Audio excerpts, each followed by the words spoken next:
Well, at 12 minutes past the hour on this CNN Sunday morning, Congressman Anthony Weiner says he wants to be a better husband. So he's taking a temporary break from Congress to seek professional help.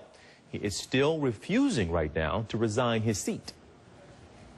He can stay, but he needs to be careful what he does, you know. I mean, people are watching you, you know, you really have to be careful. I think it'd be kind of hard for him to gain people's trust after something like this. So, you know, that's probably his decision, but I definitely wouldn't trust him after something like this.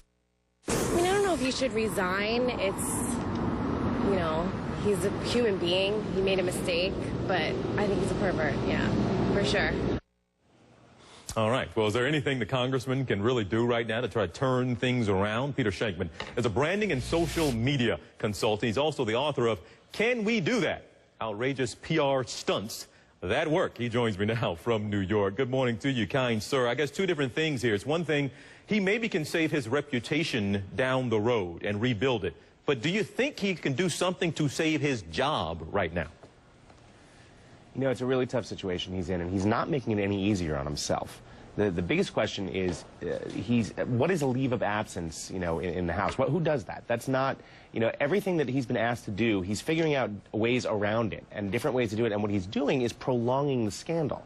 If he was smart, he would simply, if I were advising him, I would say, look, you have to go away. You know, resign the seat, take a few years, let people forget about you. Then you can come back, rebuild your image. We love nothing more in this country after ripping people down than bringing them back up, but he has to take that first step. So, Peter, as long as it's still a major story. It sounds like, Peter, at this point, you're saying he should just give up on trying to save the job.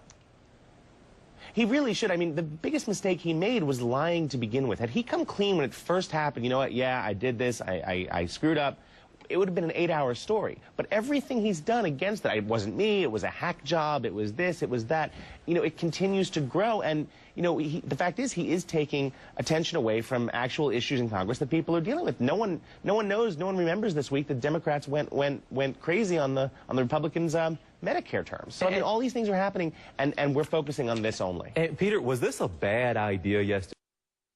Go run errands? I don't know if he was caught off guard by reporters outside. Surely he had to know, but he said he's going to the ATM. He stopped and picked up some dry cleaning. Was this a bad move? You know, he's carrying a bunch of shirts, right? He's carrying a bunch of shirts, and he's asking questions. Did he think the media was just going to give him the weekend off? I mean, it doesn't work like that. I got to wonder who's coaching him. I wonder who's coaching him. Well, how does this play into it as well when you, I guess everybody's heart goes out to, and it's been the toughest part of this story, his wife, who apparently is just a very likable and popular person within many of those circles, also Washington, D.C. and Democratic circles. How does she play into this and his, I guess, his resurgence or maybe redoing his image down the road? Yeah, unfortunately, I mean, that's one of the big problems that he has. I mean, this woman, from all accounts, is a lovely, lovely woman who's been dragged into this. And you have to think, also, she's pregnant now. So what does that mean? That means if he tries to keep his job, in 6 or 7 months when she does give birth, this whole story is going to resurface again. And so, I mean, literally, the best thing he could do, if he steps down, you know, he goes and maybe they move somewhere and she has the kid, everything stays private.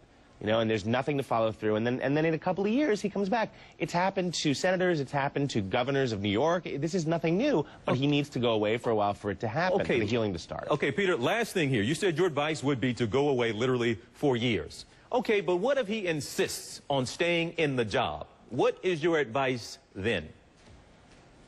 Well, the question becomes, can he do his job effectively when essentially all of his coworkers don't want him there? So the question becomes, can he make any real change in politics? Can he make any legislation? Can he do anything when he has a coworker situation where no one really wants him there? And if he believes he can and he tries and he can, you know, maybe there's some hope for him. But from what we're seeing yesterday, from multiple calls for him to step down, it doesn't seem like that's possible right now. But things could change, of course. Right now, it doesn't seem like that's possible. All right, and no more interviews, right? Oh, God, no. All right. Peter Shankman. Peter, we appreciate you spending some time with us on this CNN Sunday morning. Good to see you. Enjoy the rest of your weekend.